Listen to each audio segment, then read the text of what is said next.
मैं भी त्यागी बनता हूँ, मैं भी एक टांग पे खड़ा हो जाता हूँ, कल से मैं भी एक टाइम भोजन करूंगा और मैं भी तपस्या करूंगा, ऐसा करूंगा, भगवान शीघ्र प्राप्त होंगे। अरे नहीं होगा ऐसा।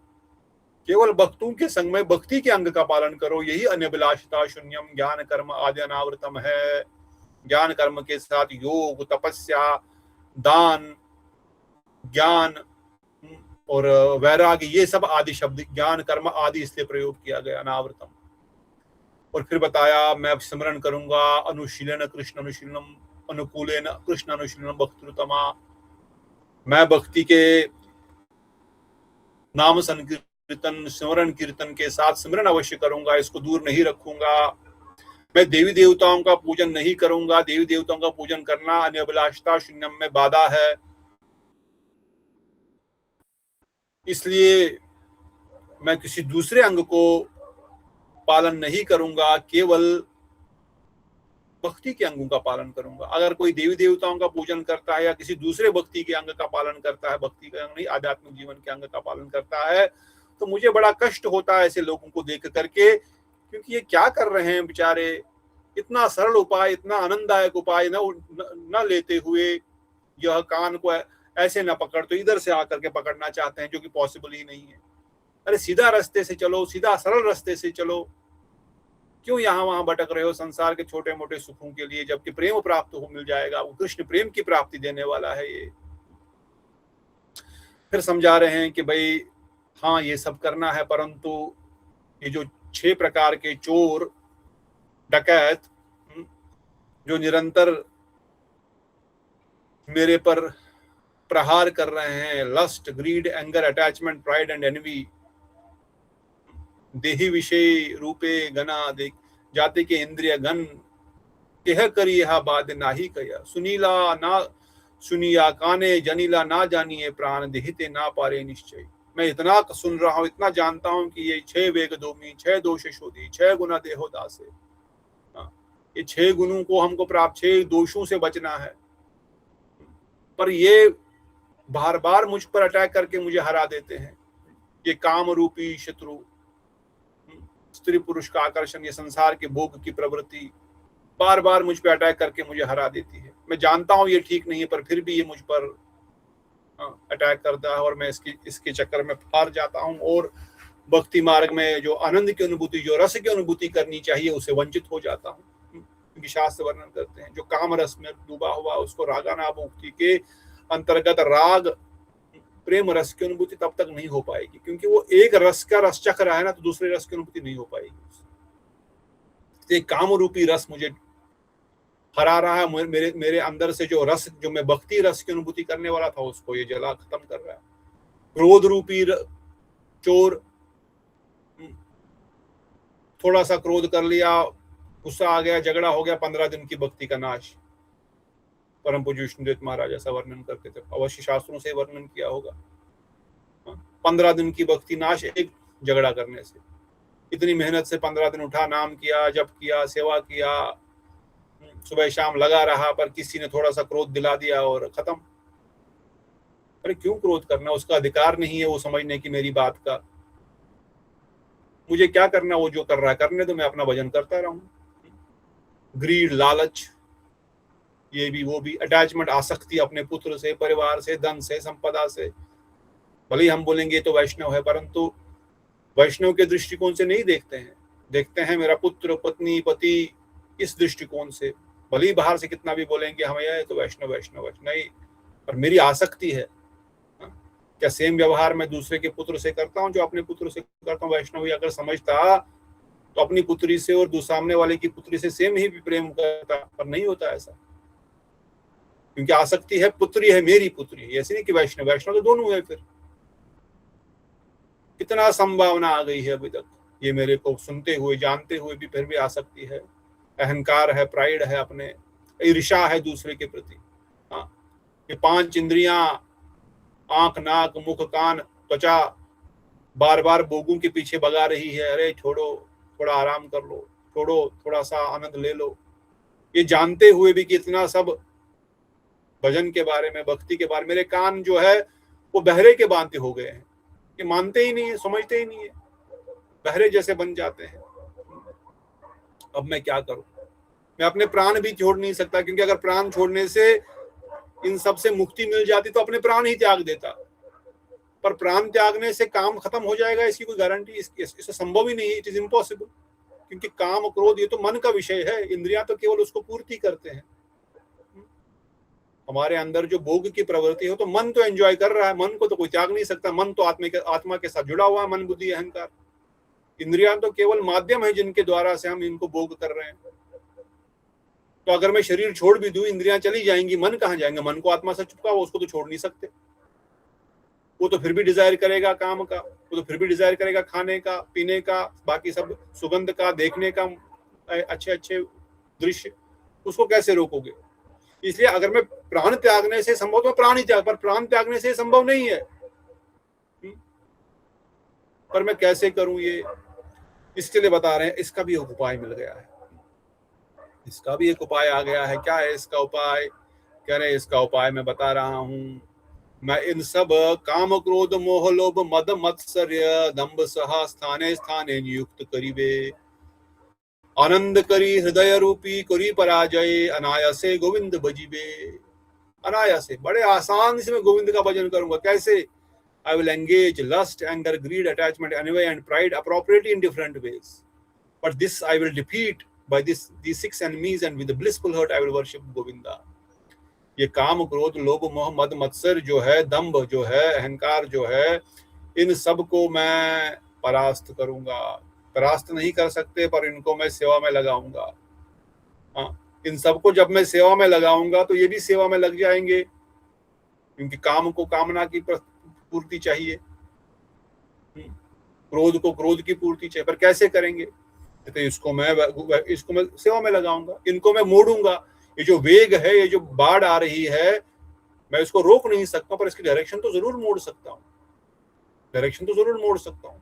कैसे करूंगा? कहते how can these senses which are always disturbed and disturbing me be engage in service of God. जो ये वेग है, जो इंद्रिय वेग है, ये मुझे भी डिस्टर्ब कर रही है और मुझे भगवत भक्ति से दूर कर रही है। अब नरोत्तम दास ठाकुर कहते हैं, कैसे मैं इनको अपना दोस्त बनाऊंगा? जो मेरे दुश्मन है, जो मुझे भक्ति से दूर कर रहे हैं, इनको दोस्त बनाया जा सकता है।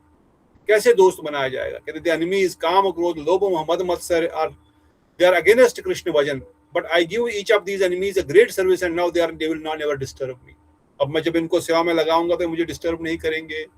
कैसे? क्रोध को कैसे कंट्रोल करेंगे? कहते हैं क्रोध को कैसे हम सेवा में लगा सकते हैं? जो भगवान और भक्ति के विरोधी है, भक्तों के विरोधी जो है, उन पर क्रोध कर सकते हैं। भक्तों के साथ दुर्व्यवहार मत करो। जैसे हनुमान जी, उन्होंने अपना क्रोध कैसे सदुपयोग में लाया, रावण की पूरी लंका जला दी क्रोध में आकर के। वहां पर तो कई सारे पेड़ पौधे भी जल गए, पाप नहीं लगा। बोले कुछ पाप नहीं लगा। क्यों पाप नहीं लगा? क्योंकि भगवान की प्रसन्नता के लिए, भगवान की प्रसन्नता के लिए उनका भी कल्याण हो गया। उनको भी अच्छा शरीर मिलेगा जहां वो भजन कर सकते हैं, क्योंकि भक्तों के हाथों वो भगवान की सेवा के लिए समर्पित हो गए। इसलिए हनुमान जी का ये उपयोग। हाँ, हम भी कैसे करेंगे? जब क्रोध कभी करना है, जब कोई वैष्णवों के प्रति कोई दुर्व्यवहार करे, क्रोध को समय लगाओ।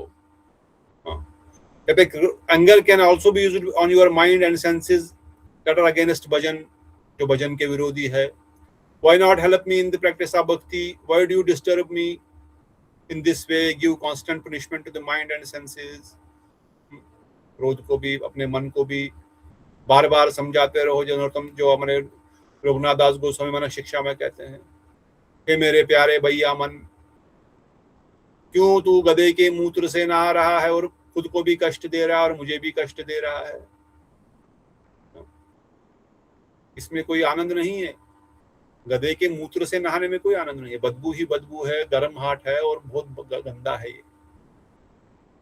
क्यों ऐसा तू चाहता है? जब तुमको इतना सुंदर, इतना आनंददायक कृष्ण प्रेम रूपी आनंद की प्राप्ति होने वाले, तो क्यों गधे के मूत्र से नहाना है? कभी हे मेरे प्यारे भैया मन, ऐसा उसको समझा रहा है, भैया मेरे दोस्त मेरी बात सुनो, ऐसा मत करो। और कभी हे दुष्ट मन, तुम्ही किसेरा वैष्णव, कैसा वैष्णव है तू? प्रतिष्ठा के पीछे भाग रहा है, भजन करना चाहता और बोलता प्रतिष्ठा चाहिए। प्रतिष्ठा च गौरे निर्जने को तब हरिनाम केवल कहता हो। हरिनाम जो कर रहा है केवल ड्रामा है ये। हरिनाम तो भजन भगवत प्राप्ति के लिए नहीं कर रहा, मान प्रतिष्ठा के लिए कर रहा है। मैंने बढ़िया बैठा हुआ आसन पे कथा बोल रहा हूँ, कीर्तन कर रहा हूँ, भजन कर रहा हूँ, नाम कर रहा हूँ, बढ़िया पोस्ट मिल गया, बढ़िया कलर का ड्रेस मिल गया, वाह। तो काहे का तुम्हारा हरि कथा, किस काम की तुम्हारा नाम? ये केवल ड्रामा है, केवल कहता हूँ। इसलिए दुष्ट मन ऐसा मत कर। तो इस प्रकार से मन को समझाएं, इस प्रकार से अपने क्रोध को भक्ति में भगवान की सेवा में लगाए और उसको पूछें भाई ऐसा मत करो, उसको सजा दें। आज तूने ऐसा किया तो तुमको साधारण भोजन भी नहीं मिलेगा, तुम बाहर का भोग ढूंढने चलेगा। आज ये बढ़िया वो बढ़िया, बिना भोग लगाए, बिना महाप्रसाद के कुछ और खा लिया, तूने खाने की इच्छा प्रकट की, आज कुछ भी नहीं मिलेगा, प्रसाद भी नहीं मिलेगा आज तुमको। तब मन बोलेगा अरे नहीं, कम से कम प्रसाद ही दे दो भाई, बाहर का नहीं मांगूंगा। तो उससे मन से बात करनी है अपने, मन समझो बात को, मुझे भक्ति करने दो, मुझे डिस्टर्ब मत करो। अगर करोगे तो तुमको कष्ट, तुमको मैं दंड दूंगा। तो क्रोध किस पे कर रहे हैं? अपने ही मन पे कर रहे हैं। मन चुप रहो, ये मत मांगो। तो क्रोध अपने मन पे करो,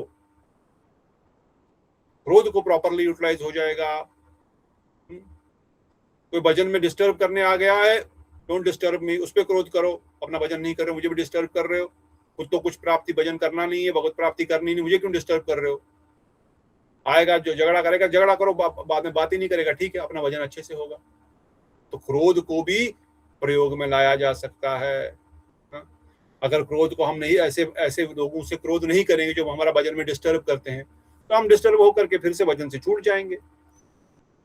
इसलिए क्रोध को हम भजन में, सेवा में लगा सकते हैं। किसी वैष्णव पर कोई क्रोध कर रहा है तो हम उस पर क्रोध करके अपने क्रोध को सेवा में लगाएंगे। अपने मन को समझाएंगे, उस पर गुस्सा करेंगे, भोग नहीं करना है, भजन करना है, क्रोध सेवा में लग जाएगा।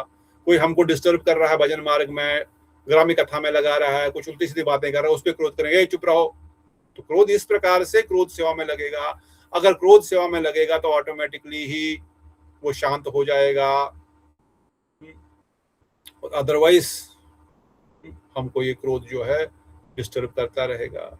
इसलिए अगर इस प्रकार से हम क्रोध को सेवा में लगाएंगे तो ये हमारे लिए एक दोस्त बन जाएगा, हमारे लिए एक गिफ्ट के समान है। इसलिए एंगर कैन बी फेवरेबल, क्रोध कैन बी यूटिलाइज्ड टुवर्ड्स भगवत द्वेषी जना। क्रोध को भगवत द्वेषी जनों के लिए या जो भगवान गुरु वैष्णव के विदेशी है उनके प्रति यूज किया जा सकता है। कृष्णदास कविराज Goswami became angry to his brother because he was offensive to Vaishnava। Krishnadas कविराज गोस्वामी अपने भाई के ऊपर गुस्सा किए जो कि नित्यानंद प्रभु का द्वेषी था या उनसे उनकी रेस्पेक्ट नहीं करता था।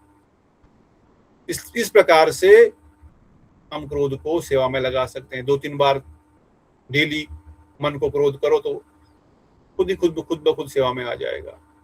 अच्छा, अब हम कर्म को कैसे सेवा में, अपने इंद्रियों को कैसे सेवा में लगा सकते हैं?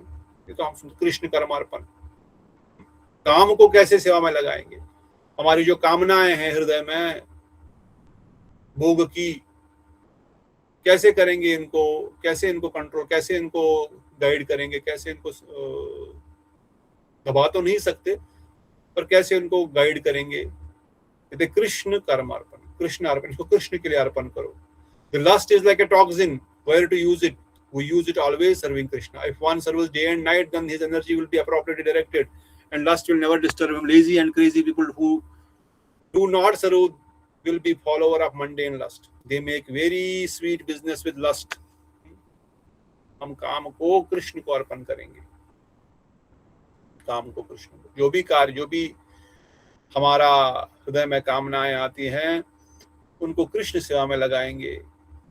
इवन जो स्त्री पुरुष का आकर्षण, वो भी भगवान के भक्त इस जगत में आए, इस भावना से ही उसको भी प्रयोग में लगाएंगे। जो कुछ भी प्रकार के भोग की प्रवृत्ति है, आंखों को देखने की प्रवृत्ति है, तो उनको भगवान का कुछ चित्र दिखा दो, कोई पिक्चर दिखा दो, इस प्रकार से उसको सेवा में लगा दो वहां पर। ये तो हम ऑलरेडी बेसिक डिस्कस कर चुके हैं। इन 5 इंद्रियों को कैसे भगवत संबंधी विषय दिया जाए ताकि वह उसमें बिजी हो जाए। आंखों को कृष्ण संबंधी मंदिर का दर्शन कराओ, वैष्णव का दर्शन कराओ, ऐसे कोई पिक्चर मूवी का दर्शन कराओ, कानों को भजन सुना दो। ये कामनाएं जो है, जो डिजायर्स है, कान की, आंख की, नाक की, मुख की, त्वचा की, इनको कृष्ण संबंधी वस्तुएं दे दो। जीवा को प्रसाद खिलाओ, खिलाते जाओ, कितना खाएगी। धीरे धीरे जीवे फले विषय सागरे तार मध्या जीवावते लोभो माशुरमते। जीव में जो विषयों का सागर भरा हुआ है, ये कृष्ण प्रसाद पाने से खुद कंट्रोल में आ जाएगी। उसको रोज कृष्ण प्रसाद प्रदान करो। इस प्रकार से इस काम का भी हम बड़ा सदुपयोग कर सकते हैं। काम को भी बड़ी तरह से हम आराम से डिबेट कर सकते हैं। और फिर लोभ को कैसे करेंगे, आप पूछ रहे हैं। कितना I can be greedy to hear the glories of Hari guru Vaishnav and the words they speak. हाँ, लोभ है संसार के प्रति, धन के प्रति, इधर के। उसको कैसे यूज करेंगे, बोले उसको हम कैसे गाइड कर सकते हैं। मैं लोभ कर सकता हूँ, अरे आज हरिकथा नहीं सुनी, आज वैष्णव सेवा नहीं की, आज कुछ सेवा हुई नहीं मेरे से ठाकुर जी की ठीक से, इसके प्रति लोभ बढ़ाओ। कब मैं कथा और सुनूं, कब मैं वैष्णव सेवा कर सकूं। लोभ हो, लालच हो, पर लालच किस चीज का हो। लालच हो हरि कथा का, लालच हो वैष्णव सेवा का, लालच हो गोविंद सेवा का। इन चीजों के प्रति लालच हो। आज तो कुछ सेवा ही नहीं हुई, इसके प्रति हम अपनी सेवा लालच बढ़ा सकते हैं। मोह, जो आसक्ति है संसार के प्रति, जो बार बार हमको संसार में डुबाई जा रही है, जो भगवान से हमको दूर कर रही है, उसको भी हम भगवान के प्रति लगा सकते हैं। फिर वो मोह नहीं बनेगा, फिर वो आसक्ति कहलाएगी भगवान के प्रति। कितने सुंदर श्याम सुंदर है, कितनी सुंदर सुंदर उनकी लीलाएं हैं, कितना सुंदर उनका दाम है, किस प्रकार से वहां पर सेवा होती है। जब निरंतर उनका श्रवण कीर्तन करेंगे तो उनके प्रति हमारा आसक्ति, उनके प्रति मोह होगा। इस प्रकार से मन को, इंद्रियों को हम भगवत भजन में, भगवत संबंधी वस्तु में, my mind and senses will then understand that विषय रस is bitter and useless and they will wish to only drink a God's mother sweetness, understanding it will be supremely tasteful। फिर मन जो है ये मानेगा, हाँ ये जो संसार का कड़वा और बेकार का जो रस है जिसके पीछे मैं भाग रहा हूँ, ये बेकार है। भगवान का जो सुंदर स्वरूप है, उनकी जो सुंदर लीलाएं हैं, उसके प्रति, उस धाम के प्रति आसक्ति हो जाए, उस नाम के प्रति आसक्ति हो जाए। मन को ऐसा समझाना, अरे देखो कितना सुंदर है। जब ये कथा सुनेंगे रेगुलरली तभी जाकर के आसक्ति आएगी। इसलिए श्रीमद् भागवत गीता में कहते हैं, देवी हषि गुणमयी मम माया दुरत्तया माम एवा प्रपदन्ते मायाम एतान तरन्तते। ये मेरी माया जो है, इसको पार करना बड़ा ही दुष्कर है, दुरत्य है। देवी, ये जो योग माया, जो माया है, महामाया, इस जगत की जो सभी जीवों को मोहित कर रही है, इंद्रियों का आकर्षण, विशेष रूप से भोग की प्रवृत्ति, भगवान कहते हैं मम माया दुरत्तया, इसको पार करना बड़ा कठिन है, डिफिकल्ट टू सरपास। बट माम एव प्रपदन्ते, जो मेरी शरण ग्रहण करेगा, माया एतान तरन्तते, वो माया से पार हो जाएगा। बड़ा सरल, मेरी शरण ग्रहण करो। इसलिए मोहिनी माया और Maya Devi very strong, but if someone takes shelter of God, he she never disturb him. If someone takes shelter of God, no enemies will fight or punish him. Bhakti Devi is very powerful. She will help. If you make friends with her, all your enemies will change and become close favorable. How do they change? If Hari is pleased, then your enemies will also become very well-wisher, and all poison will become shelter. All adharma will become dharma, and all things will be transformed beyond related to him. तो अगर भगवान की शरण ग्रहण करेंगे, although yes, माया और भोग के आकर्षण बड़े दुष्कर है पार करना उनको, परंतु अगर भगवान की शरणागति हम लेते हैं तो ऑटोमेटिकली ही भगवान और महामाया उनको हरा देती है और उनको हमारी सेवा में लगा देती है। तो हम रोज शरणागति की भावना रखें ठाकुर से, मेरे में कोई शक्ति नहीं है, आप ही कृपा करें, आप ही मुझे इन शेरकू से बचाए, इस आकर्षण से बचाइए और अपने चरणों में आकर्षण प्रदान कीजिए, अपनी सेवा प्रदान कीजिए। मैं आपके शरणागत हूँ, ऐसा भावना बोलते बोलते अवश्य ही ठाकुर जी हमको स्वीकार करेंगे। ये नरोत्तम दास का वर्णन करते हैं। अगर इस प्रकार से इन 6 रिपुओं को हम भगवत सेवा में लगाएंगे और अपने मन को समझाएंगे तो अवश्य ही, और भगवान की शरणागति लेंगे, अवश्य ही हमको महामाया हमारा सारा कार्यभार संभालेगी, और ये सारे जो हमारे दुश्मन थे अब हमारे दोस्त बन जाएंगे। यहाँ पर एक कथा बोल रहे, once a king who ruled a small state, but he did not think of it was small. He thought that it was a big country. He ordered stays in neighborhoods, glorify me, tell all you meet of my power and greatness. But the people replied, "O king, you are not a scholar. You are not nearly as great and qualified in any ways as other kings. If you respect others and were friendlier, then you and your people will be happier. No, I am great and superior to all. I am more qualified than everyone. All must spread my glories far and wide. Maharaj, you are not being honest to yourself. You do not know how to offer proper respect. You are not very competent and are in fact quite ordinary. No, I am great and righteous." The king would also say, "Anyone who is in my state must honor and follow me and not anyone else. If you do not respect me, they cannot stay in my state." After some time, the people left one by one until the kingdom was only a jungle inhabited by animals. But after those animals who left, he ran away. They ran away. They also did not like him. Then he was alone in the deserted state. Thus he left for the forest to do bhajana. But there also he did not change. He told many rishis and sadhus, "I am great. Respect me. All must worship me. This will be beneficial for everybody." Being so proud and greedy, everyone stopped going near him. Even the animals avoided him. Again, he was alone because he had relationship with these people and did not offer respect to any authority senior to him. His subjects returned against him. But if someone has already offered himself under the guidance of a bona fide and strong authority, then the people will be afraid. They will say, "Now you have your protector, guardian." Then they will never disturb. Similarly, the senses will turn against the sadhakas who don't respect authority and a guardian. If they remain under guidance, then the senses will never disturb.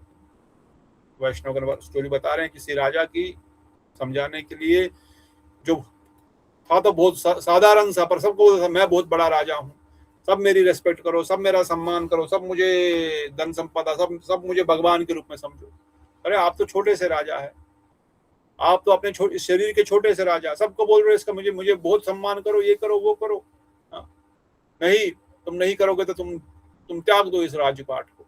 सब चले गए धीरे धीरे, अकेला हो गया, जंगल में चला गया, वहां पर भी अहंकार, मैं सबसे बड़ा हूँ। पॉइंट यहाँ पर अहंकार अपना कि मैं बहुत बड़ा हूँ। वहां पर ऋषि मुनि साधु संग देते, कृपा करते, पर वहां पर भी मैं तो सब जानता, तुम ऋषि मुनि मेरे से छोटे हो। मैं सब कुछ छोड़ छाड़ के जंगल आ गया। तो ऋषि मुनियों ने भी उनसे मुंह फेर लिया, उन पशुओं ने भी उनसे मुंह फेर लिया। फिर अकेला रह गया, कुछ भी न घर मिला, न संसार मिला, न वैराग्य मिला, न साधु संग, न कुछ भक्ति मिली, न कोई ऋषि, किसी पशु पक्षियों का साथ भी नहीं मिला। तो उसी प्रकार से अगर हम भजन नहीं करेंगे, अगर हम अपने आप को बहुत बड़ा समझेंगे कि हम ये जानते हैं वो जानते हैं, किसी के अनुगत्य में नहीं रहेंगे कि मैं ही सबसे बड़ा हूँ, मुझे किसी के अनुगत्य में क्या रहने की जरूरत है, मैंने गुरुजी से दीक्षा ली है, मैंने गुरुजी से इतने समय पहले से उस कथा सुन रहा हूँ, मैं 30 साल से 35 साल से 40 साल से भक्ति में आ गया हूँ, मुझे क्या किसी के अनुगत्य की आवश्यकता है, मैं ही सबसे बड़ा हूँ। हाँ, तो ऐसे व्यक्ति अकेला रह जाएगा। माया और माया के सेनापति उसको अपना शिकार बना लेंगे, वो समझ नहीं पाएगा, समझ नहीं पाएगा कि मेरे साथ क्या हो रहा है। परंतु अगर वो वैष्णव के अनुगत्य में रहेगा, गुरु के अनुगत्य में रहेगा, सीनियर वैष्णव के अनुगत्य में रहेगा, तो सब उससे डरेंगे, हे इसको कुछ मत करो, इसकी ये तो वैष्णव के अनुगत्य में है, इसके साथ तो बहुत बड़े सेनापति है वैष्णव, जिनके हृदय में गोविंद विराजमान रहते हैं। गोविंद जिनके हृदय में है, वैष्णव जो है स्वयं सुदर्शन चक्र उनकी रक्षा कर रहा होता है। अगर हम इसको अटैक करेंगे तो ये सारा इन वैष्णव, इसमें तो बल नहीं है, परंतु जिनके अनुगत्य में ये है उसमें बहुत बल है, उनके बल से हम परास्त हो जाएंगे। इसलिए इसको डिस्टर्ब मत करो, इसको डिस्टर्ब मत करो, इसको करने दो अपना भजन। इसलिए वैष्णव का वर्णन कर रहे हैं कि हमको अनुगत्य में रहना है, हम वैष्णवों के अनुगत्य में रहें, हम अपने मन के अनुगत्य में, मनमुखी न बने। गुरुमुखा पद्मा वाक्या चित्तते कोरिया, इसी अध्याय में इसी ग्रंथ में हमने पढ़ा। गुरु वैष्णव के वचनों को हृदय में एकाकार करो और दूसरी कोई इच्छा मत करो।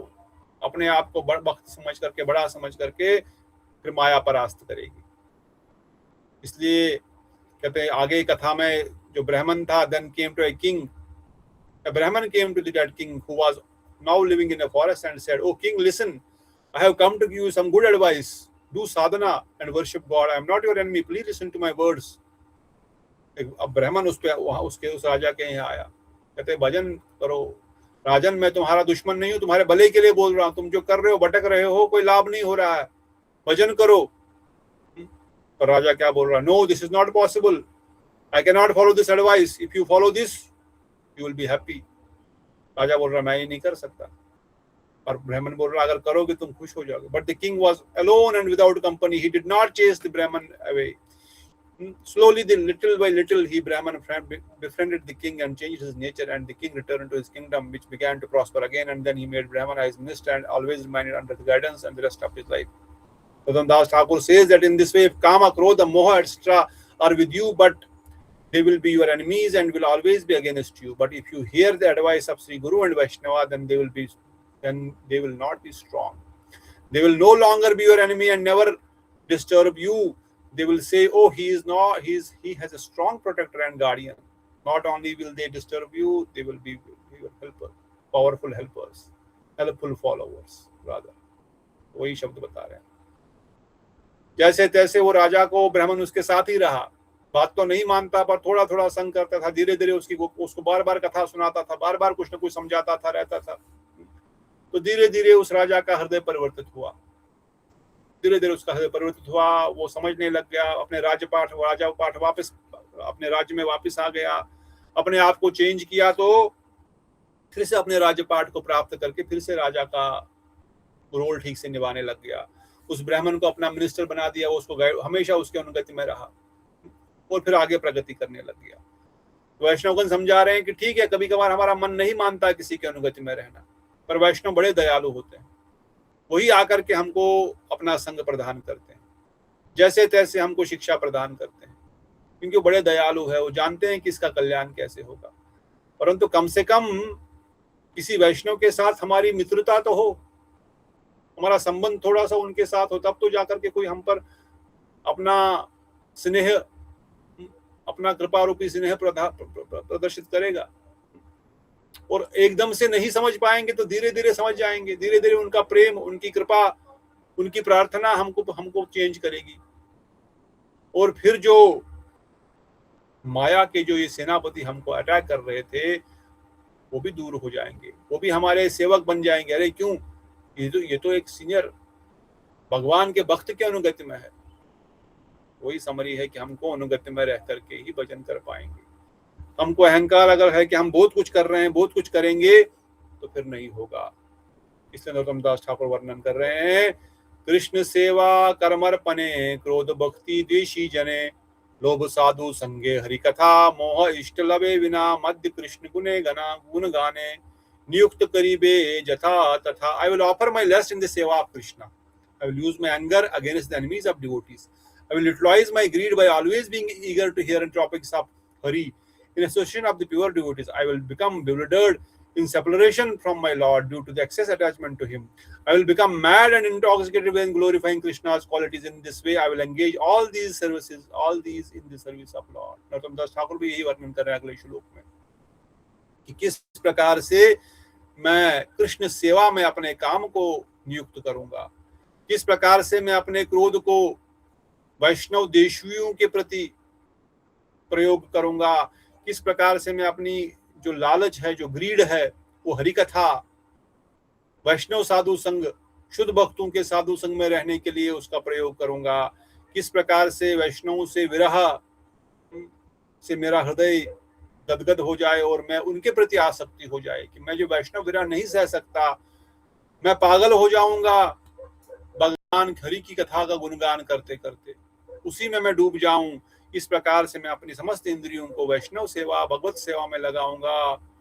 इस प्रकार से कृष्ण सेवा कर्मर्पणे, I must use my desire, my drive to desire God's service. Any work done for one's own sake is called kama. Kama is drive to fulfill one's own desire, but if desire is for Krishna, then it's called seva. आत्मेंद्रिया प्रीति वांछा तारे बोले काम, कृष्णेंद्रिया प्रीति इच्छा तारे धरे प्रेम नाम। अपने इंद्रियों की इच्छा को पूर्ण करने के लिए कोई भी काम किया जाता है उसको काम बोलते हैं, पर वही काम अगर श्याम सुंदर की प्रसन्नता के लिए किया जाए तो उसको प्रेम बोलते हैं। अब हम पर डिपेंड करता है मैं एक कार्य किस लिए कर रहा हूँ, अपनी इंद्रियों की तृप्ति के लिए कर रहा हूँ या भगवान की इंद्रियों की तृप्ति के लिए कर रहा हूँ। फल तो ऑटोमेटिक वही मिलेगा जिस प्रकार से हमारी भावना होगी।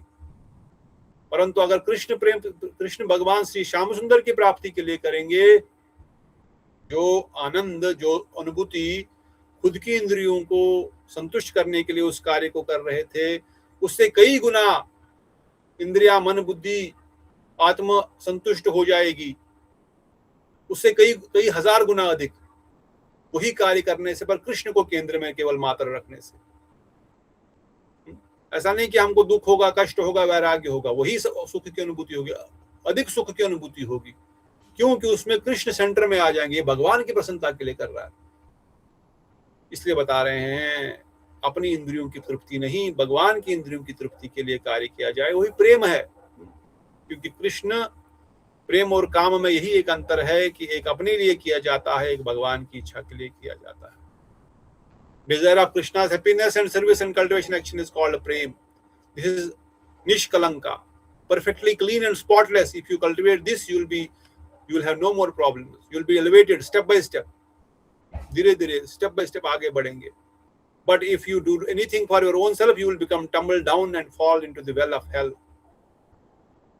इसलिए इंद्रिय भोग की प्रवृत्ति भी है, कुछ खाने पीने की प्रवृत्ति भी है, तो भगवान को अर्पण करके उसको स्वीकार करो, तभी हम धीरे धीरे आगे बढ़ेंगे। एक दिन हम आरोप सिद्धा भक्ति करेंगे, फिर धीरे धीरे निष्काम, फिर शुद्ध कृष्ण प्रेम भक्ति की स्टेज पे आएंगे। परंतु प्रोसेस यही है, एकदम से जो नहीं कर पाएगा समस्त इंद्रियों के भोगों को त्याग, तो कृष्ण अर्पण करके धीरे धीरे उनको करेगा और अवश्य ही आगे बढ़ेगा। परंतु अगर नहीं करेगा तो फिर नीचे नीचे चला जाएगा। इसलिए हे उद्धव, भगवान श्री कृष्ण कहते हैं उद्धव से, जो मेरे कथाओं को सुनता है, बोलता है कि मेरी कथाएं, मेरी लीलाएं पूरे विश्व को, पूरे ब्रह्मांड को पवित्र करने वाली है। A faithful soul who always hears, glorifies and remembers my transcendental activities, who relieves my pastimes and by performing dramas beginning with my birth, and who fully surrender unto me, certainly dedicating his dharma, wealth and desire for my satisfaction, certainly achieves unflinching devotional service unto me and eternal personality. भगवान उद्धव से कहते हैं, जो व्यक्ति, जो sincere आत्मा, जीव जो मेरा कथा सुनता है, मेरा गुणगान करता है, मेरा स्मरण करता है, मेरी लीलाओं को, कथाओं को दूसरों को सुनाता है, उन लीलाओं के ऊपर ड्रामा बनाते हैं, स्टेज ड्रामा करते हैं या उनको सुनाते हैं, मेरे जन्म कर्म, और जो मेरे शरणागत है, ऐसा व्यक्ति जो धर्म, धन, इच्छाएं सब कुछ मेरे लिए करते हैं, केवल मेरी प्रसन्नता के लिए करते हैं, अवश्य ही मेरी शुद्ध भक्ति को प्राप्त होंगे, वो अवश्य ही मुझे प्राप्त होंगे। वो, इसमें कोई दो राय नहीं है। जो भगवान की शरण ग्रहण करेगा, भगवान अवश्य उसको इस जगत में भी आनंद प्रदान करेंगे और आध्यात्मिक जगत में भी आनंद प्रदान करेंगे। क्योंकि भले ही बाहर से, अंदर से उसके हृदय में कुछ भोग की प्रवृत्ति भी क्यों न है, परंतु वो उसको भगवान के लिए समर्पित कर रहा है, इसलिए भगवान उसको स्वीकार करेंगे। Lord spoke to Narada, oh pure one, you have only once seen me in person, and this is just to increase your hankering for me, because the more you desire to attain me, the more you will be freed from the mundane desires. जब नारद मुनि ने पहली बार एक बार भगवान का दर्शन हृदय में किया था, तब भगवान उनको आकाशवाणी दिए, तुमको एक बार मैंने हृदय में दर्शन कराया इसलिए ताकि तुम मेरे प्रति और आकर्षित हो। जितना तुम्हारा मेरे प्रति आकर्षण बढ़ेगा, जितना तुम मुझे प्राप्त करने के लिए हृदय में उत्सुकता बनाओगे, उतना ही तुम संसार के भोगों के प्रति ऑटोमेटिकली ही दूर हो जाओगे। इसलिए नरोत्तम दास ठाकुर वर्णन करते हैं कि भगवान की इन सब इंद्रियों को, भोग को, विषयों को भगवान के प्रति समर्पण करें और भगवत सेवा में इनको लगाएं, ताकि धीरे धीरे यह इंद्रिया भी शुद्ध हो जाएंगी, इनकी जो इच्छाएं हैं वो भी कंट्रोल हो जाएंगी, और इस प्रकार से हम इन इंद्रियों को अपना दोस्त बनाएंगे। अभी ये सब हमारे दुश्मन के रूप में खड़े हैं। ये 6 रिपु, काम, क्रोध, लोभ, मोह, इंद्रियों के विषय हमारे दुश्मन के रूप में है, पर जिस जिस मात्रा में हम इनको भगवत सेवा में लगाएंगे उसी मात्रा में हमारे मित्र बनेंगे, फिर हमारी सहायता करेंगे कृष्ण प्रेम प्राप्त करने के लिए। तो कैसे इसको करेंगे, संक्षेप में हमने पिछले श्लोक में सुना, और आगे वैष्णवगण और थोड़ा सा इसको वर्णन करेंगे।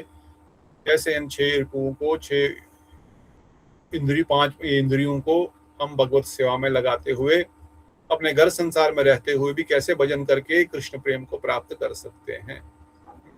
तो ये बड़ा सुंदर न केवल प्रॉब्लम स्टेटमेंट बल्कि उसका सोल्यूशन भी नरोत्तम दास ठाकुर हम सबके सामने प्रस्तुत कर रहे हैं। ऐसा नहीं कि काम है, क्रोध है, भाई क्या करें, हाँ जी करो जी, कंट्रोल करो जी इनको, कैसे करें वो नहीं बता रहे हैं, वो भी बता रहे हैं कैसे करो। हर एक इस दुष्ट प्रवृत्ति को हम कैसे चेंज कर सके, नरोत्तम दास ठाकुर हम सबको ये शिक्षा दे रहे हैं। इनके हेतु कृपा से इन शिक्षाओं को हम हृदय में धारण करेंगे। जब समझेंगे थोड़ा बहुत तो फिर चलने का प्रयास करेंगे। जितना हम इसके ऊपर चलने का प्रयास करेंगे, एक एक स्टेप भी चढ़ेंगे, अवश्य ही थोड़े समय में हम प्रगति करके भजन मार्ग में आगे बढ़ पाएंगे। तो यहाँ पे रुकेंगे क्योंकि समय हो गया है अधिक। किसी का कोई प्रश्न है या कोई और पॉइंट यहाँ पर जो मिस हो गया हो, कोई बोलना चाहते हैं? अगर नहीं तो अधिक समय हो गया तो यहाँ पर रुकेंगे। नरोत्तम दास ठाकुर की कृपा से इन विषयों को हम हृदय में धारण करके इनका पालन कर सकें, यही उनके चरणों में प्रार्थना करते हैं। बोलो श्री नरोत्तम दास ठाकुर की जय, श्री भक्ति चंद्रिका की जय, श्री कृष्ण चैतन्य प्रभु नित्यानंद, श्री अद्वैत गदाधर शिवासदि गौर भक्त वृंद की जय, श्री राधा गोविंद गोपीनाथ मदन ललिता विशाखा जू की जय, अनंत अनंत कोटि वैष्णव प्रभुपाद की जय, राज की जय, जय गौर प्रेमानंदे हरि हरि हरि बोल, हरे कृष्णा हरे कृष्णा प्रभु श्याम सुंदर प्रभु कृष्ण कुमार प्रभु गोस्वामी प्रभु नंदत प्रणाम, समर्थ प्रभु नीतू दीदी, हरे कृष्णा प्रभु जी, दंडवत प्रणाम श्याम सुंदर प्रभु नंदत प्रणाम, रेवती दीदी नंदत प्रणाम, सकले जन नंदत प्रणाम, गौर प्रेमानंदे हरि हरि हरि हरि।